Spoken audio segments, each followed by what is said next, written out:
Calls. Twice. Now, you asked for it. Sorta. Live and in person. It's Tom Schmitz.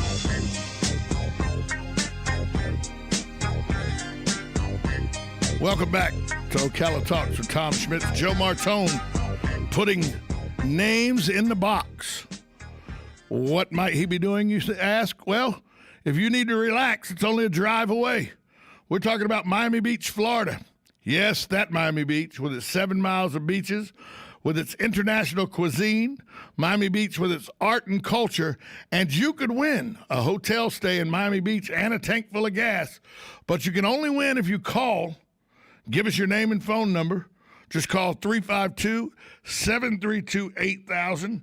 That's 352-732-8000. Leave us your name and number, and you could be headed to paradise. It's only a drive away. Hotel stay in Miami Beach and a tank full of gas from your friends here at WOCA, The Source. Although, I don't have any friends here at WOCA, The Source. See, right there. I don't have any friends. Now, if you call 732-8000 and it drops into, thanks for calling, we'll get right back to you. Leave a message. Just don't hang up because we can't figure out who you are. Yeah, if you don't leave a message, you're not registered. You're not registered. And remember, talk slow. I write slow. I went to night school. I can't write fast in the daytime. My question is, are you chaperoning this trip? Hey, that's an idea I didn't think about. Too late. Dadgummit, I was thinking you'd get a weekend, a night stay in Miami, man. Yeah. Hey, man, come to Miami. We'll have some good stuff for you. We got a little bit of Cuban here, you know. A little bit of Puerto Rican. So, hey, maybe Storm and Norman can go over there with his food truck. Yeah. So I got a question for you. I have an answer for you. As a 9-year-old boy, 10-year-old boy, I remember Goodyear commercials where a man in a flight suit would show up in these Goodyear commercials. Oh, yeah. He had his helmet. Oh, He'd yeah. say, "Hi, I'm Chuck Yeager. I was the first man to break the sound barrier. Yeah. And I did it, and I do it all the time. And I trusted then the U.S. military, and I trust now Goodyear tires on my car." And then he'd speed away in a Corvette. Oh, yeah, I remember that. I remember that commercial, right.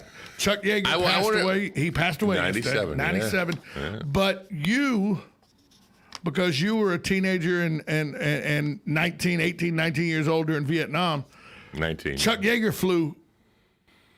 flew missions in Vietnam. He'd flown missions in World War II, Korea, and Vietnam. I said to a 9 or 10-year-old that saw that Goodyear commercial, to me, Chuck Yeager was a superhero because he could do things. He could travel at the speed Superman could travel. Yeah. In my estimation. Sure. Was he thought of when he was breaking the sound barrier and doing stuff in the 50s and 60s and late 60s, was he thought of as an American hero, like just a bigger-than-life guy? Yeah, I thought he was cool. He was up there with John Wayne. Right. Yeah, he was. I mean, cool don't get me wrong. John Glenn and those guys, the astronaut, and Chuck Yeager was too old. They said he was too old for the astronaut program, so that's why he wasn't part of the. He was part of the testing to break the sound barrier, which led to the rockets. So I don't have my phone on. I mean, I left it in the office, but how many G's do you pull when you go in the speed of sound over the speed of sound? I don't know. He went 700 miles an hour. Yeah. How many G's is that? Of course, they got that suit that right. blows up. Was it blows up to hold you from going? I don't know how. Now it does. I'm not real sure they had that in 1947 when he broke the sound barrier. I don't know what they did. He had strong lungs, like iron. I think about how modern the spacesuits look now. And how, when you look at old spacesuits, they just look like the Stay Puft Marshmallow Man. I tell you what, those gentlemen back then had a lot of Canucks to do that. Oh yeah, to put that on, and that material, whatever it was made of, was airproof. Right. No leaks, and because with a leak, that's it. They're dead. Right, the air pressure and everything would kill them. Yeah, well, if they went to space, they're dead. Right. Because air goes out, nothing comes back in. Nothing comes back in. So I'm going, they got a lot of chutzpah. Well, that's like, we had a high school in Jacksonville. My sister graduated from there called high school everywhere. Edward White High School. Oh, okay. It was named after the astronaut Edward White, who met his tragic demise along with John Grissom. Gus Grissom. Gus, yeah. And I forget the third. Shame on me for forgetting the third astronaut's name. in Apollo 1 when they were doing a simulated launch. Oh.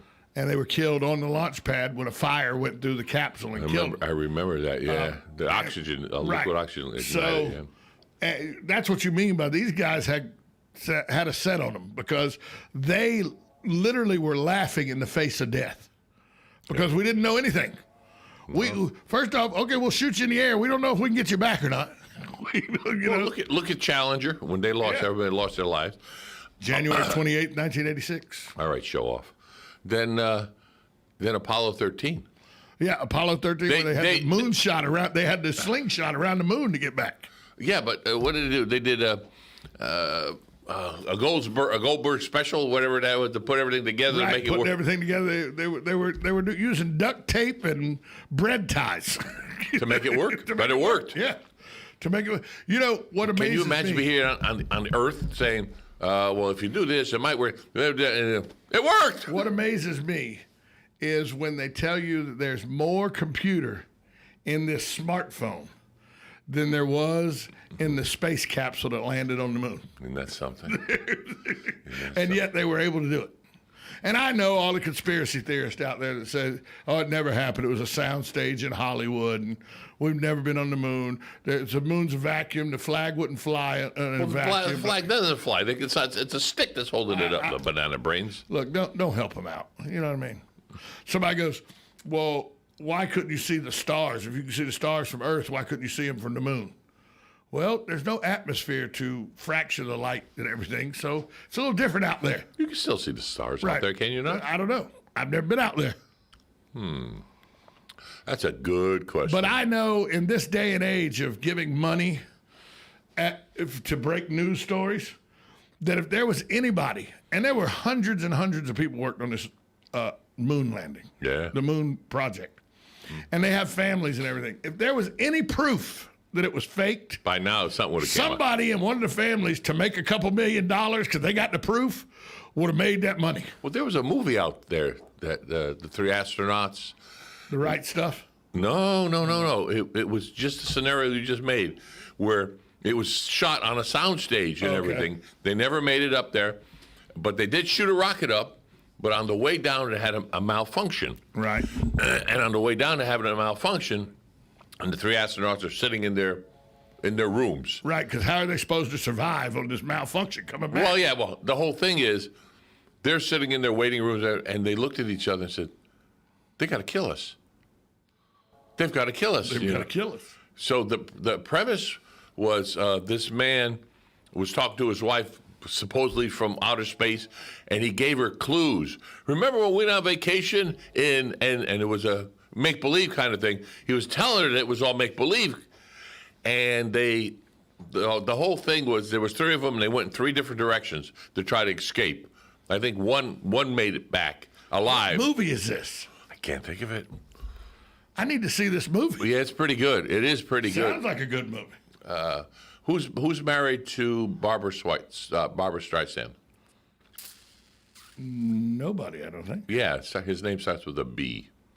I can't think of his name. No, I'm having a bad morning. You're having a bad one. Let me look. I got Google right here. Well, ask Google. Phone. I will. Watch. Who is Barbara Streisand married to? Yeah, sure.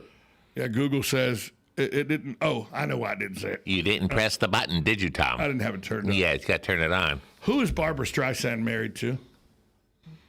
She's been married to James Brolin since 1998. Thought you started with a B. She's married to James Brolin since 1998. I knew James Brolin, who the first time I remember him was he was the sidekick on Marcus Welby, MD. Yes. He was, but I think he was one of the stars in this movie. It was a good movie. I got to watch this movie. Yeah, one guy was dying in the desert when he was running away. He looked up and sees these birds coming down on him, except they were helicopters. Was Tommy Lee Jones in this movie? I do not remember the other two stars, but it was a good movie. You know the movie Joe's talking about, 622-9622 is the number to call. Yeah, help me out. Somebody help. Oh, here we go. Somebody right away. Hi, caller. Who's this? Jim, the movie was Capricorn 1. Bingo. Oh, see? Thanks, Jim. Jim, our walking and talking encyclopedia. Capricorn 1. So now I have to go look this Write movie it down. Now write it down. Now write it down. Capricorn 1. Stop what you're doing. Write it down. I'll talk. Capricorn 1. Capricorn 1. There you go. Write that down. Capricorn It's Uno. It's Capricorn Uno. Well, that's the Spanish version. Right. Yeah. Does it come in English subtitles? English subtitles. So I have to Say watch. what? I have to watch this movie because You will enjoy enjoy it. Sounds enjoyable. It is enjoyable. It's just like to doing what? And so, seeing you haven't seen it, I will not reveal the outcome and what have you of it. But Did you hear about this shooting that happened over the weekend? which one? A Vanguard student was killed. No, tell me. 15-year-old Vanguard student shot and killed Sunday. The Ocala Police Department seeking the public's help in trying to solve this. 15-year-old Vanguard student, Chris Chevalon Jr., died as a result of injuries from gunfire from a passing vehicle. Here we He go. was walking down 534 around Northeast 23rd Circle on the north side of Sutton Place Apartments. Sutton Place Apartments are on 3rd Street and 23rd.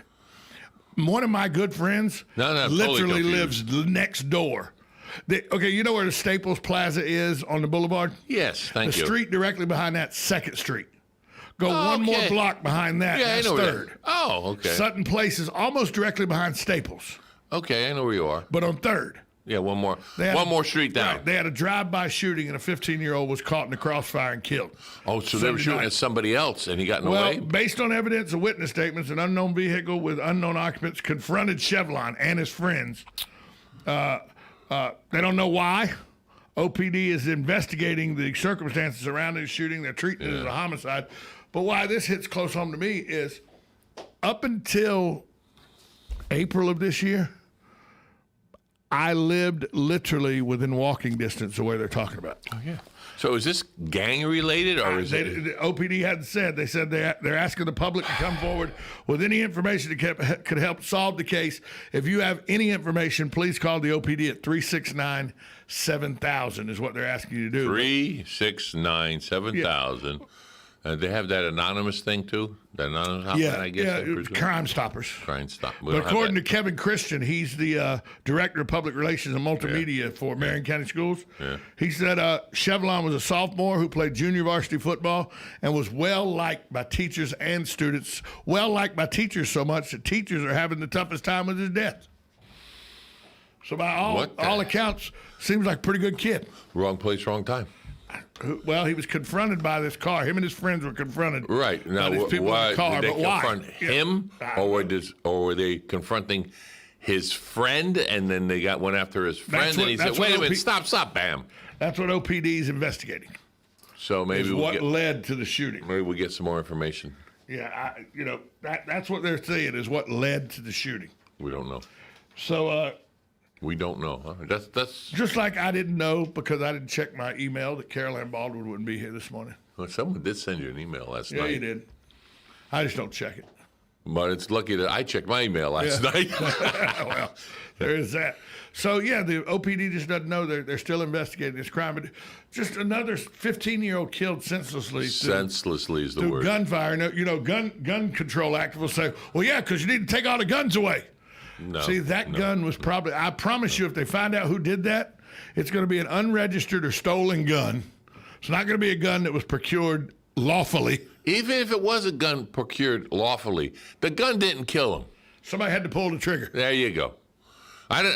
When's the last time you got hit in the head with a spoon? But never. Spoons aren't the reason you get fat. That's what I was going at. That's what I was going for. But the thing is, with guns this way, even if you say it was the gun, so we need to take all the guns.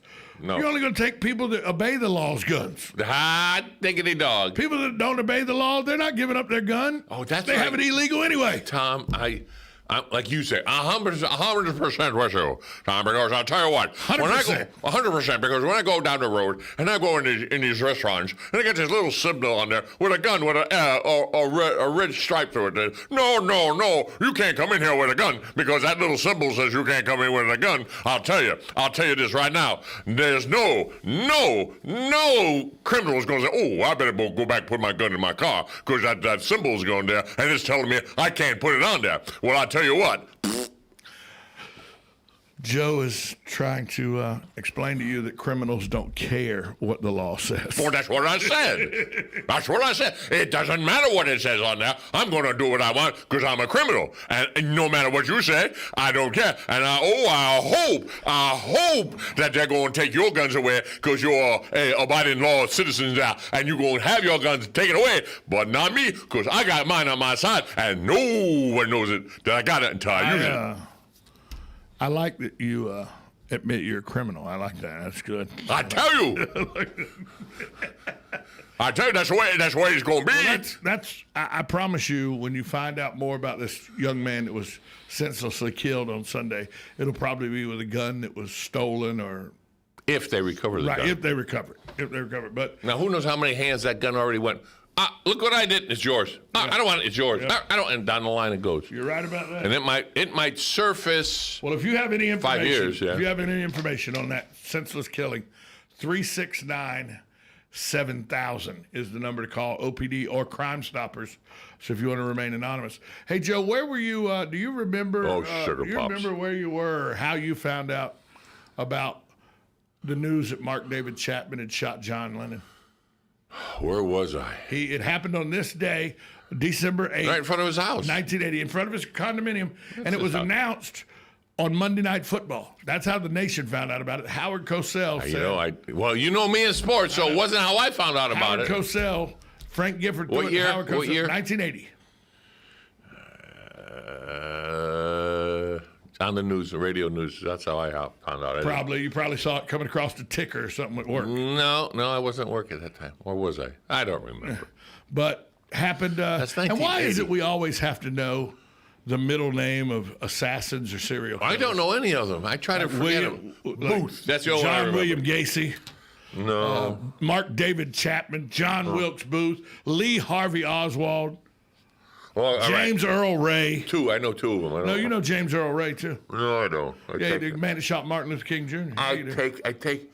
I try to take the names away from and don't give them any publicity. But President Reagan's would-be assassin, Yeah, what happened to him? we don't know his name. We just know he's John Hinckley Jr. Yeah, we don't know what happened to him. He's still alive? Ah, Or he died by age? How tough was Reagan? Get shot in the chest like that at point-blank range And didn't even know it. They found out in the limousine that he'd been hit. Yeah, he said it just missed his heart by. Yeah, James Brady, poor James Brady, took one right to the forehead. He was in bad shape. Yeah, he was yeah. in bad. He's And gone. they passed, and Bill Clinton passed the Brady bill. And I'm not a gun control advocate. I believe the Second Amendment, what you should do, and I believe hunting rifles and all. But these handguns they were doing, and I understand, got to do a background check. Background checks are needed, by the way. You don't need a whack job like me to have a handgun. Okay, let's just clear that up. All letters and all emails go to Tom@WOCA.com. Look, I have a right to own a gun, and I know it's right not to own one because I would shoot somebody. So a whack job like me doesn't They need would a gun. probably have a psychological profiling on you. But they passed the Brady bill, Yeah. and now it's been overturned. But the Brady bill said that you have to buy a gun, and there's a 72-hour period where they do the background check and all, and then you pick the gun up 72 hours later. Right. And I always thought if you're the person that can't wait that 72 hours, you might be the nut job I don't want with a gun. But then I had a friend of mine who bought a gun on a Friday morning. Uh-huh. And she bought a gun because there had been a rash of break-ins and rapes in her apartment complex. Uh-huh. She bought a gun on Friday morning in Georgia. She was able to take possession of it that day. Uh-huh. Now, she was ex-military, so she was trained in how to use a gun already. I'm with you so far. She shot a guy that night. Trying to break in? He broke into her place, and she shot him. Come to find out, it was the guy that was up for the rapes and everything. She was able to get the guy. She shot him, didn't kill him, but he was arrested, proved that he ended up being a rapist to like 4 of the women that their apartments had been raped in and everything. Yeah. And then I thought, well, if she'd had to wait 3 days, she'd have just been another rape victim. She dead. Or dead, yeah. Yeah. Oh, yeah. So I see both sides of the aisle. It's something that's not going to go away. It's not going to solve itself. Human beings have to solve. Oh, did I say that right? Human beings have to solve. Yes. I grew up, I thank the Lord, I grew up with my mom and dad, and They had common sense, and which we lack immensely in this country. It is so pitiful how much common sense is not there. And I won't say a generation, generations. Oh, I think the last generation that had any common sense was your generation. Maybe. I don't know. I think from my generation on, common sense is severely lacking. I mean, look, I did a show for 2.5 years. Yeah. Called Common Sense with Tom Schmidt. I remember that. When I'm the voice of common sense, you got problems. We got problems. We got problems when we listen to you. That's what the problem is. We got problems. And what are you doing here? I'm in deep doodles. Do it common sense. The common sense. But we call it a lapse. We call it Ocala talks. I had a lapse. I had a lapse in common sense. Somebody asked me that yesterday. Why'd you get back into radio? I go, you never got out of it. I'm still asking myself. He goes, but you got out. I go, not really. You never get out. I just moved over to the video aspect of it. You never get out of radio. I still was behind the microphone, still with the audience. It is amazing when I'm out and about and they find out I'm on radio. Second thing out of their mouth almost invariably. I was in radio when I was, or I did radio when I was, and anybody that's been radio, once you're bit. It doesn't matter 100% if you're doing a little bit here or a little bit there. Oh, I like your bangs, very nice. The other thing you get, the other thing you get when you say you were in, and it happened to me when I played poker for a living and when I did radio. Well, you have a face for radio? People go, wow, that's got to be the coolest job ever, and I go, it's a job. Some days it's great. Other days it sucks. It depends. Just like any job that you have. It depends who you're talking to, who you have on, what's going on, the equipment that you're using, the programs that you're using, the people that you see every day. Trust me, my first day of live radio ever in my life. Yeah. I was a board operator at another radio station here in town. Uh-huh. Right as we went on the air, my talent moved his feet and unplugged a wire down below that took us off the air. Oh, that was easy, though. You didn't have to say anything. You're off the air. I'm down on my knees, scurrying around, trying to find where this thing come unplugged. That's the only thing it could be. 15 minutes, I'm down there sweating. Yeah. I come up, I'm pink like a pig. I'm so exasperated. Did you find it, though? Oh, yeah, we found it. And the guy looks at me, and he goes, it's just live radio. You'll live. You live. You live. Oh, yeah. Hey, Joe. Stories. Same time tomorrow? Yeah, and more new stuff tomorrow coming up. More new stuff tomorrow, too. Tomorrow's Wednesday already. Tomorrow is Wednesday. Bundle up in the morning. Be careful. Yeah. Tomorrow, hump day. Hump day. We'll be here at 8 a.m. with Galen Unall from Life South, plus a host of news. And then I'll probably let Joe in the studio, too. Thanks for listening. We'll talk to you tomorrow at 1370 a.m., 96.3 FM, WOCA. The Source. Broadcasting from the Paddock Mall Studios, this is WOCA, Ocala, Gainesville, The Villages, 1370 AM, 96.3 FM, The Source.